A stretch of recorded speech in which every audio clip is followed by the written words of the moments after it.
Bonjour à tous. Aujourd'hui, je vais vous présenter mon plafond. En fait, non.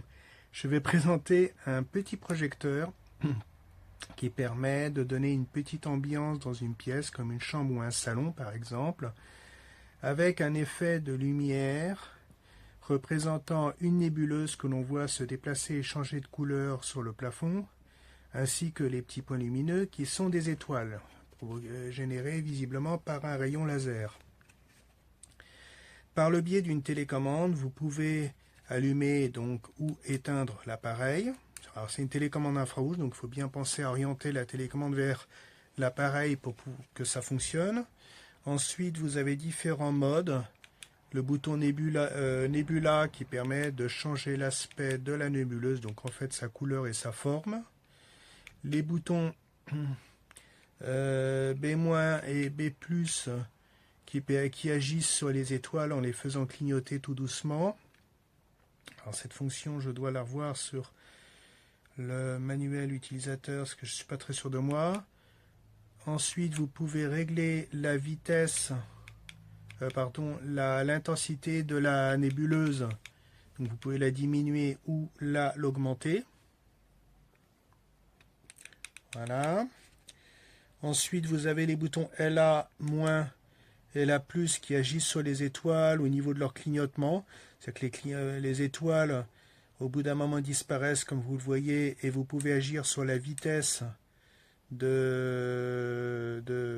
va dire, d'affichage et d'extinction, si je puis dire, des étoiles. Ensuite, vous avez différents autres boutons pour réinitialiser l'appareil, et pour changer les modes, etc., etc. Ça, je vous laisse le découvrir. Donc, c'est un petit appareil d'ambiance qui vous permet d'avoir un petit décor qui peut permettre de se détendre, par exemple le soir en s'endormant. Par contre, il n'y a pas de minuterie, donc si vous utilisez l'appareil, je n'ai pas vu de minuterie qui permette à l'appareil de s'éteindre automatiquement au bout d'un moment. La seule solution que je vois, c'est d'alimenter l'appareil sur un système équipé d'une minuterie, en sachant que l'appareil ne possède pas de batterie. Il est alimenté par un câble USB-A, que vous pouvez alimenter avec une powerbank ou sur une prise de courant par le biais d'un adaptateur non fourni. Et vous pouvez utiliser entre la prise de courant et votre adaptateur secteur une minuterie qui coupe l'alimentation de l'appareil au bout d'une heure ou 2 heures par exemple, afin d'éviter que l'appareil ne fonctionne toute la nuit si vous souhaitez le mettre en route, pour vous aider à vous détendre et à vous endormir le soir. Donc c'est la seule solution que je vois, parce que malheureusement c'est une fonction qui manque, il n'y a pas de minuterie. Sinon, sur l'appareil, comme vous le verrez sur les photos, il y a 3 petits boutons qui permettent d'allumer et d'éteindre l'appareil, ainsi que d'interagir sur la nébuleuse. La nébuleuse, c'est la partie verte que l'on voit se déplacer. La tête de l'astronaute est équipée d'un aimant qui permet de la maintenir sur le corps. Donc cette tête étant une sphère, on peut l'orienter comme on veut, et le projecteur est intégré dans la tête. Donc vous pouvez orienter votre image sur un plafond comme je l'ai fait, ou sur un mur, ou sur la surface que vous voulez. Enfin, c'est a priori plutôt sur le plafond ou sur le mur. J'aurais même tendance à dire sur le plafond, vu que c'est le ciel, mais après chacun fait comme il veut. L'effet est plutôt réussi. Dans la pièce, il y a pas mal de lumière et on voit bien les étoiles, on voit bien la nébuleuse. Donc la projection est quand même assez forte. Ce qui m'incite à dire qu'il ne faut pas diriger le projecteur vers les yeux d'une personne ou d'un animal, car les étoiles sont produites par un laser, et la nébuleuse, je ne sais pas quelle technologie est utilisée, mais ça pourrait éblouir et voire endommager les yeux si vous regardez directement dans le projecteur ou dans le générateur laser qui est installé sur le sommet de la tête de l'astronaute. Donc l'appareil, mon regret, c'est il fait plastique, donc il fait vraiment plastique de base. Il n'y a pas de soin particulier sur la fabrication du carénage de l'appareil, comme vous le verrez sur les photos. C'est mon regret. Sinon, à la limite, si vous le voulez, vous pouvez essayer de cacher l'appareil dans un endroit, d'en orienter la tête sur un mur ou un plafond. C'est surtout l'effet qu'il donne, l'effet lumineux qui est important. L'appareil en lui-même, bon, il est en forme d'astronaute puisque le thème de cet appareil c'est le ciel, mais ça reste surtout l'effet lumière qui est important dans ce type de matériel. Donc, utiliser l'appareil lui-même comme objet de décoration n'est peut-être pas le but recherché. L'utiliser par contre pour avoir cet effet de lumière pardon, qui lui peut donner une décoration peut être l'effet recherché. Donc globalement, je dirais que c'est un appareil qui fonctionne bien. Il faut simplement prévoir pour la télécommande 2 piles AAA, AAA qui ne sont pas fournies telles qu'indiquées dans la fiche commerciale. Ils sont honnêtes, il indique clairement que les piles ne sont pas fournies. Donc prévoyez 2 piles de taille AAA ou LR02. Je crois que c'est LR02, les petites. Ce sont les petites piles cylindriques pour alimenter votre télécommande et ainsi vous pourrez profiter de votre petit effet de lumière en toute tranquillité. Voilà, je pense avoir fait le tour de la question. Je n'ai rien de plus à ajouter, donc je vous remercie d'avoir regardé ce bel effet, de m'avoir écouté et je vous dis à une prochaine fois. Ciao!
Muy buenas, pues mira, os voy a mostrar el astronauta proyector de estrellas y nebulosa que viene con un mando a distancia, manual de instrucciones que trae español, cable de carga, bueno, de carga, de conexión a la luz, pero que no trae enchufe. Yo pues se lo he puesto porque tenía ahí de los móviles y tal, pero bueno, lo podría incluir. La caja y poco más. Esto se conecta así. Tiene un cable que no hay que quitar, por supuesto. Y esto tiene pues un imán. Detrás del astronauta pues tiene como unos botoncitos aquí para comenzar, on, off y la nébula. Son básicos, ¿vale? Con el mando pues tienes más para poner más intensidad, menos estrellas, más intensidad de las estrellas y tal. Y los diferentes modos, ¿vale? Con el mando tiene muchas más opciones. Y ahora os muestro pues cómo se ve en la oscuridad.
Muy chulo.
Hola, hola.